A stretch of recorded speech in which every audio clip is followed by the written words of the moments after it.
Talking Trees with Lily and Jad. Welcome to our recap episode. In this episode, we'll revisit some of the key topics we've covered this week, diving into various aspects of trees and tree care. We've explored the anatomy and biomechanics of wood and forks, including reaction wood and water transport through xylem.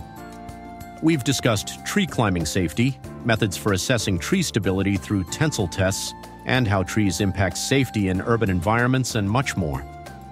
Let's dive into these fascinating topics again. Welcome back to the Deep Dive. This week, we're focusing on talking trees, and we'll be bringing you all the highlights from the week, really curated just for you, the arborists out there.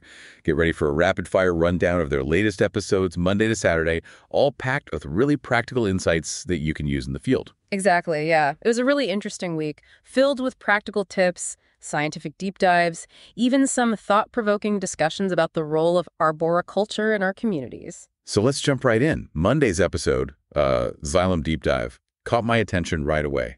I mean, who doesn't love a good look under the microscope, you know what I mean? Yeah, they really went in-depth examining the structure and function of xylem cells. A key takeaway for arborists here, the role of libriform fibers. These specialized cells, well, they provide structural support to the xylem, much like rebar reinforces concrete. And, understanding their function can really help you anticipate potential weak points in a tree, especially when making decisions about pruning or bracing. That's a really good point. They also discuss reaction wood and how trees adapt their wood structure in response to stress. I mean, imagine noticing a lean in a tree and being able to understand how the wood itself is changing at a microscopic level to compensate. It's remarkable, yeah. And they didn't just focus on the complex stuff. They also reviewed the basics of xylem anatomy, tracheids and vessels, those intricate pathways that transport water while cleverly blocking air bubbles. I mean, understanding how these systems work is really fundamental to diagnosing issues and promoting tree health. Tuesday's episode was a really timely reminder of something that we should never take for granted. Climbing Safety Refresher covered everything, from rope management to safe descent techniques. I've had a few close calls myself over the years, and this episode really drove home the importance of staying vigilant, especially when you're up there. Yeah, I think they really stressed the critical role of anchor point selection and placement. We've all seen instances where a poorly chosen anchor point led to a dangerous situation. They even provided a very detailed checklist of safety procedures, which is a valuable resource for anyone who climbs or supervises climbing crews. Wednesday's episode, Tree Forks, More Than Meets the Eye, took a fascinating look at the biomechanics of tree forks, specifically in hazel trees. I had no idea how much the arrangement of wood fibers and bark influences a fork's strength. It's incredible, right? They actually conducted a whole study on it, and their findings have major implications for how we approach pruning. Think about it. If we understand how a fork is structured and how it responds to stress, we can make more informed decisions about which branches to remove, and how to shape the tree for optimal strength and longevity. Yeah, they even found that tree forks can actually reorganize their structure after injury, which blew my mind. It's like they have this internal healing mechanism. I mean, how cool is that? Yeah, it's amazing. Thursday's episode, Pulling Our Weight, Tree Stability, put our knowledge to the test. They delved into methods for assessing tree stability, particularly the pulling test, also known as the elasto-inclino method. It's all about understanding the forces at play, wind load, tree shape, and wood properties, and how they affect a tree's ability to withstand stress. I found their explanation of the test itself really helpful. They didn't just tell us what to do. They explained the principles behind it, which makes it much easier to apply in the field. Right. They talked about how the test involves applying a controlled force to the tree and measuring its response. It allows us to evaluate the tree's structural integrity and identify potential weaknesses, but they also highlighted the importance of considering other factors, like root health and site conditions, to get a complete picture of a tree's stability. Friday's episode, Urban Trees and Safety, more than just aesthetics, took a broader look at the impact of trees in urban environments. They explored the connection between urban trees and people's perceptions of safety, drawing on data from a fascinating study conducted in Austin, Texas.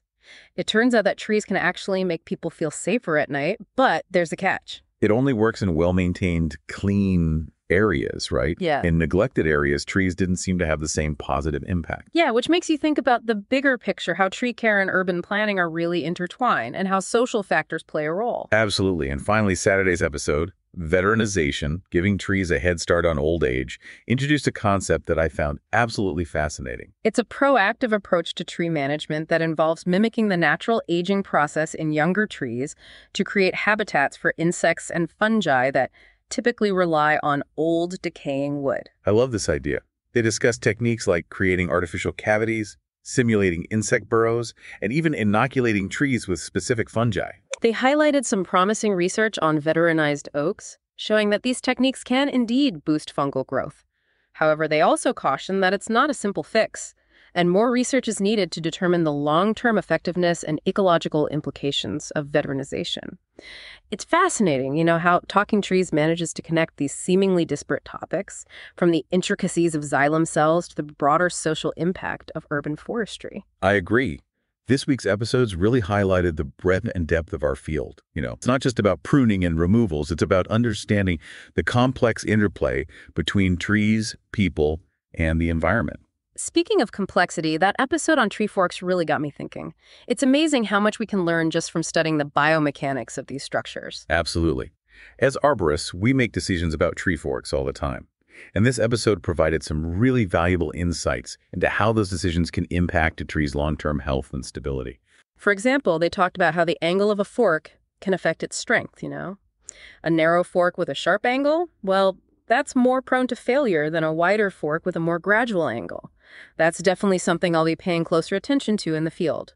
It's a good reminder that even those seemingly small details can have a significant impact on a tree's structural integrity. And, speaking of details, that episode on xylem anatomy was a great refresher on the inner workings of trees. Yeah, it's easy to forget how complex these systems are, but understanding how water and nutrients move through a tree is essential for diagnosing problems and making informed decisions about treatment. Remember those tracheids and vessels we talked about? They're like tiny little pipelines that carry water from the roots to the leaves, and those ingenious pores that prevent air bubbles from forming. It's incredible how nature has evolved these mechanisms to ensure efficient water transport. Absolutely. And it's not just about water transport. Xylem also plays a crucial role in structural support. Remember those libriform fibers, the ones that act like rebar in concrete? Well, they give the xylem its strength and rigidity. Let's shift gears for a second to a topic that's always top of mind for us arborists: safety. That climbing safety refresher episode was a great reminder of the importance of staying vigilant and following best practices. Yeah, they covered some really crucial points like the importance of proper rope management and the need to regularly inspect your equipment for any wear and tear. I've seen firsthand how complacency can lead to accidents, so it's always good to have a refresher on these fundamentals. They also emphasized the importance of communication within a climbing crew, right? Clear and concise communication between climbers and ground crew is essential for ensuring everyone's safety. Yeah, and I also wanted to highlight that discussion on anchor point selection. That's such a critical aspect of climbing safety, and it's easy to get complacent or make mistakes if you're not paying attention. They provided some really great tips on choosing strong and reliable anchor points, as well as how to properly position yourself to minimize stress on the tree and your equipment. And remember that detailed checklist of safety procedures they provided. That's a fantastic resource for anyone involved in climbing operations. Yeah, for sure. Now, let's not forget that episode on veteranization. I found that concept so intriguing, Imagine being able to accelerate the aging process in younger trees to create these valuable habitats for wildlife. It's like giving trees a head start on becoming those grand old giants that support so much biodiversity. Exactly. They talked about techniques like creating artificial cavities to mimic woodpecker holes and inoculating trees with fungi to promote decay. It's a good reminder that we can play an active role in shaping the urban forest and creating habitats for species that might otherwise struggle to survive in urban environments. And it ties back to that concept of interconnectedness that we talked about earlier. Our actions as arborists have far-reaching consequences, both for the trees themselves and for the ecosystems they support. Now, before we move on, I wanted to circle back at the episode on urban trees and safety for a sec.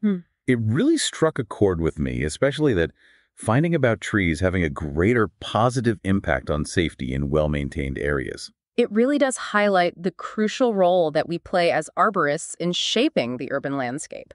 It's not just about planting trees, it's about caring for them, ensuring they're healthy and well-maintained, and integrating them into the urban fabric in a way that benefits both people and the environment. It's about understanding that our work extends beyond the individual trees we care for. We have a responsibility to advocate for trees, educate the public about their importance, and collaborate with others to create urban spaces that are both beautiful and functional. It really all comes back to that idea of stewardship, doesn't it? Exactly. We're not just tree caretakers, right? We're stewards of the urban forest, responsible for shaping the landscape for, generations to come. And that means making informed decisions, using the latest scientific knowledge and best practices to ensure the health and longevity of our urban trees. It also means, being advocates for trees, educating the public about their importance, and inspiring others to join us in creating a greener, healthier, and let's face it, more beautiful world. Speaking of inspiration, I have to say, this week's Talking Trees episodes, well, they really left me feeling incredibly motivated. Me too. They reminded me of why I got into this field in the first place. The passion for trees, the challenge of the work, and the opportunity to make a real difference, And that's a wrap on this week's deep dive into the world of talking trees. We hope you've enjoyed the journey, and we'll see you back here next time for another insightful exploration of the latest news and research in arboriculture. Until then, keep those branches high and your saws sharp. Thank you for joining us in this recap episode. If you've enjoyed the insights and discussions, don't forget to subscribe to stay updated on future episodes.